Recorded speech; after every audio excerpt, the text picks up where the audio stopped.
ሰላም ጤና ይስጥልኝ እጅግ የተወደዳችሁና የተከበራችሁ የቻናሌ ቤተሰቦች በቅድሚያም ሰላምታ ይድረሳችሁ። ዶክተር አማኑኤል ነኝ።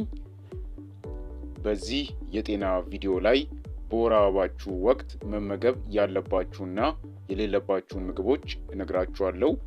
ቪዲዮ ጠቃሚ ስለሆነ ላይክ በማድረግ እንድትጀምሩት በትህትና እየጠየቅኩኝ ወደ ፕሮግራም ያለፍኩ። መልካም ቆይታ ይሁንላችሁ። ብዙ ሴቶች በወር አበባቸው ወቅት ህመም ወይም የማይመቹ ምልክቶች ይኖራቸዋል።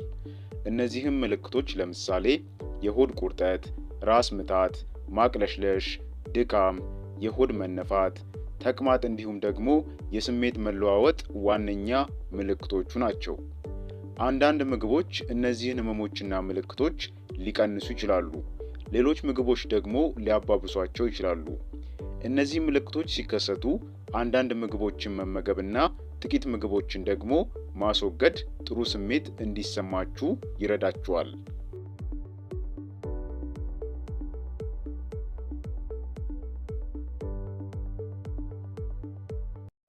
በቅድሚያ በወር አበባ ወቅት መመገብ ያለባችሁን ምግቦች እንመልከት። አንደኛ፣ ውሃ መጠጣት ሁል ጊዜ አስፈላጊ ነው። በተለይ በወር አበባ ወቅት እጅግ በጣም ጠቃሚ ነው።